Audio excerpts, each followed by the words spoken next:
for me this morning, so if I goof up, sorry. Exodus 16:2-15.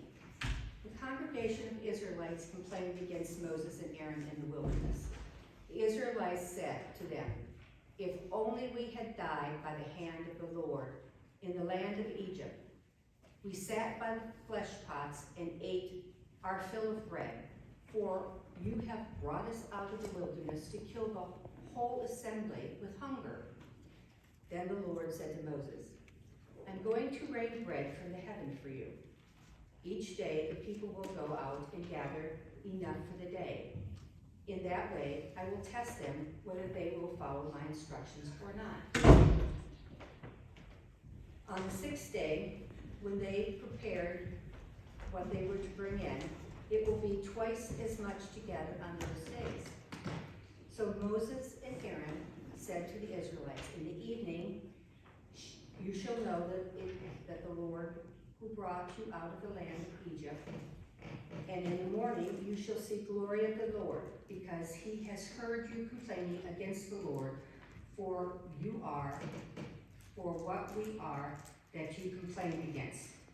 And Moses said, "When the Lord gives you meat to eat in the evening, and fill your bread in the morning, because the Lord has heard the complaining that you utter against him. What are we? Your complaining is not against us, but against the Lord." Then Moses said to Aaron, "Say to the whole congregation of the Israelites, 'Draw near to the Lord, for he has heard your complaining.'"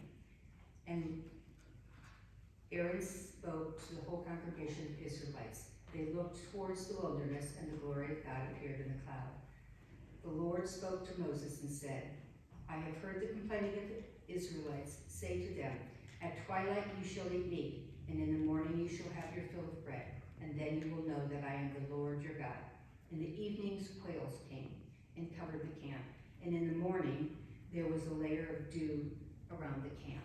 And when the layer of dew lifted, there on the surface of the wilderness was fine, flaky substance, as fine as frost on the ground. And the Israelites saw it and said to one another, "What is it?" For they did not know what it was. Moses said to them, "It is the bread the Lord has given you. Take and eat it." Matthew 20:1-16. "For the kingdom of heaven is like the landowner who went out early in the morning to hire the laborers in his vineyard. After agreeing with the laborers with the wage, he sent them out into the vineyard. And when he went out at 9 o'clock and saw others standing idle in the marketplace, and he said to them, 'You also go to the vineyard, and I will pay you whatever is right.' So they went. And we went out again about noon, and about 3 o'clock he did the same. And about 5 o'clock he went out and found others standing around and said to them, 'Why are you standing idle all day?' They said to him, 'Because no one has hired us.' Then he said to them, 'You also go to the vineyard.' When evening came, the owner of the vineyard said to the manager, 'Call the laborers and give them their pay, beginning with the last and then going to the first.' When those hired at 5 o'clock came, each received the usual daily wage. Now the first came. They thought they would receive more, but each of them also received the daily wage. And when they received it, they grumbled against the landowner, saying, 'These last worked only 1 hour, and you made them equal to us, who bore the burden of the day and the scorching heat.' But he replied to one of them, 'Friend, I am doing you no wrong. Did you not agree with me for the usual wage? Take what belongs to you and go. I choose to give this last the same as I give you. Am I not allowed to do what I choose with what belongs to me? Or are you envious because I am generous? So the last will be first, and the first will be last.'" That's the reading.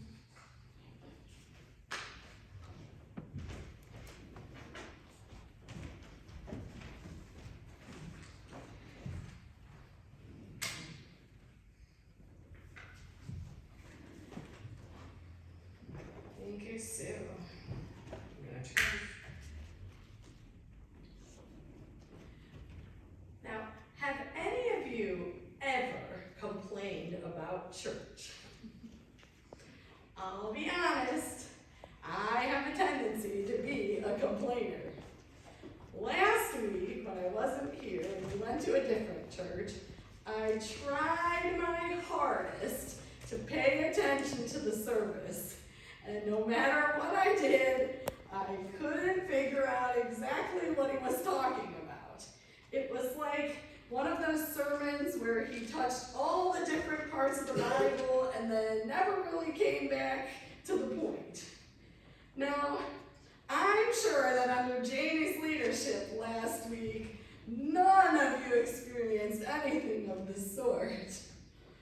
But I have a tendency to complain about everything. It's always too hot or too cold. My food is never just right. I complained about that last night when they overcooked our pizza. I complain, I overanalyze, and I'm always thinking of the way that we could do it better next time. I'm pretty sure Kendra can attest to that. But we all do it. It's human nature, and it's not unusual to complain about God too. Our Hebrew scripture came from the book of Exodus and gives us one of the examples of the many complaints about God. God selects Moses to lead the Israelites out of the bondage in Egypt to freedom in the Sinai wilderness. The Exodus story is rife with complaints. I feel like that's all the Israelites do. But if we're honest, we can kind of understand. In fact, it's not hard to understand their panic. They were about 6 weeks into the wilderness wandering, which didn't seem very much in hindsight, given that they had almost 40 years still to go. But it was long enough to run out of all the things you managed to carry with you when you fled Egypt, and to realize that the living off the land thing was better in your imagination than in reality. So of course they were hungry and afraid, and pretty sure they had made a big mistake launching off on this journey. If you saw the 10 Commandments, you'll remember Charlton Heston leading the people through the Red Sea. You'll remember Yul Brynner saying, "So it is written, so it shall be." You even may remember Edgar G. Robinson, the Hebrew overseer, trying to stir up the people against Moses and return to Egypt. He was the self-appointed head of the Back to Egypt committee, reminding the people that freedom did not fill their belly and reminding them of the flesh pots they had in Egypt. The Back to Egypt committee wanted security and accountability from God.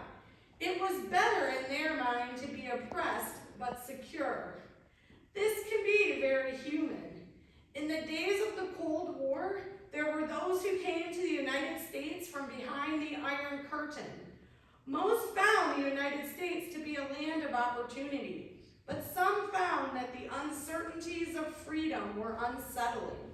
Some could not cope with unemployment or with ambiguity or with all of the choices we have. Some returned to their totalitarian homeland where they would have the security of being controlled. Some would like God to be this way, control us and give us security. God to be accountable in ways we can understand is sometimes the prayer of many people. The problem is that God does not seem to wish to control us. God gives us freedom of choice and free will, which has created many problems in the history of our humanity. And then God does strange things. When Jesus began teaching with, "The kingdom of heaven is like," then we all know that we are in trouble. Because what Jesus said would, of course, have a twist that would puzzle and astonish all who listened. Jesus said that the kingdom of heaven is like a landowner who hired day laborers all day long. Some came early in the morning and agreed to work for the usual daily wages. Some came later and they were hired also. So it went throughout the day until some were hired for the last hour or so. Then the landowner paid the workers. Those hired last were paid a full day's wages. This was very generous. And this seems unfair to me. The problem is that everyone was paid the same, whether they had worked for an hour or a full day. Those who had worked the longest grumbled because they had borne the burden of the day and the scorching heat. Therefore, did they not deserve more than those who came in the last hour? The landlord told them that he had paid them for what they had asked. Therefore, they had no complaint to make. As for his generosity towards others, was he not allowed to do as he wished with what belongs to him? Or were they envious because he was generous? Jesus tells this story, and it bothers us. It bothers me. Jesus told this story to those who worked very hard to follow the rules, and to those who had given up everything to follow Jesus. Now Jesus says that those who have contracted with God to be good in return for the blessings of God would receive no more than those who came at the last minute for whatever would have been given to them. What kind of accounting system does God have?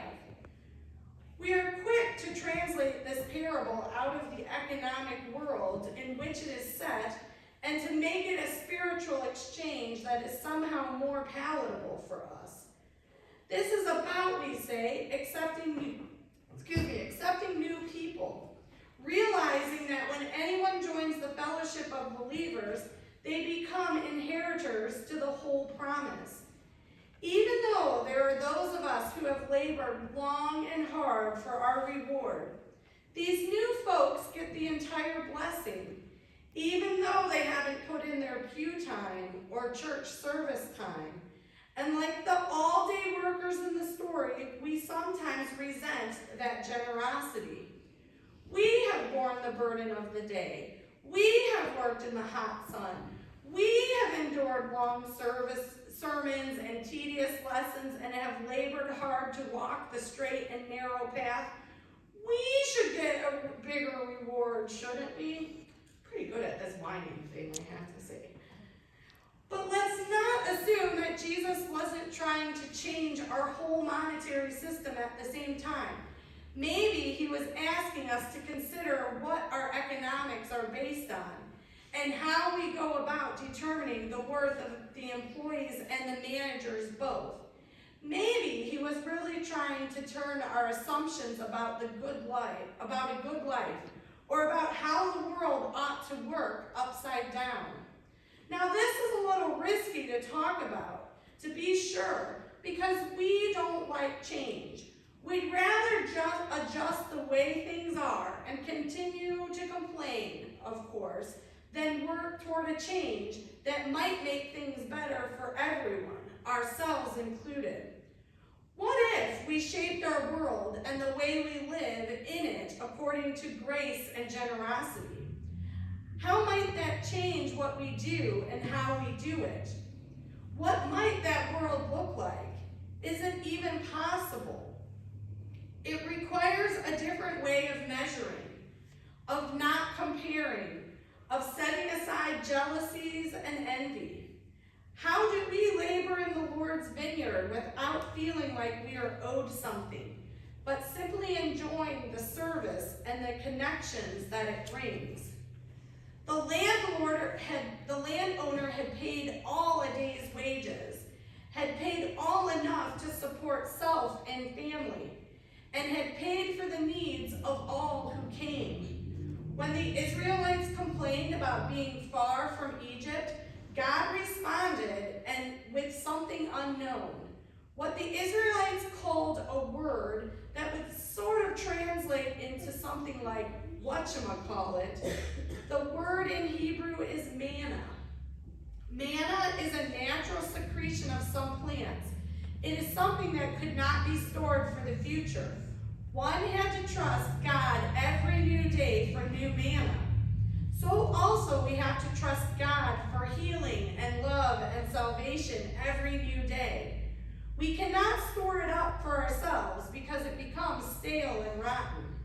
As Jesus noted, if we come early, we tend to try to bargain with God, not realizing that we may be limiting ourselves to the full blessing of God, or be discontent that God is so generous with love to others in their need for forgiveness, health, and acceptance.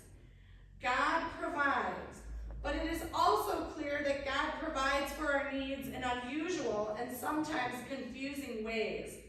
Whether it is manna and quail in the desert, or a surprisingly generous gift, or perhaps somewhat unfair payment of labor, God provides in ways that gives us pause and hopefully make us think. We also discover when we look at these stories and as well as our lives, that God works in partnership to meet our needs. Effort is required to gather the manna that forms each morning and to capture the quail that roost in the evening. Labor in the vineyard is part of the covenant made with God as we claim the joy of belonging to the kingdom. We aren't passive recipients of God's grace, but engaged in the process of discovery and acceptance. God provides, we gather, and we share. As we settle in for the long haul in this faith journey, we acknowledge that much of what we have learned about how the world doesn't fit us, and it doesn't anymore, Jesus comes along and he has turned everything upside down. So let us remember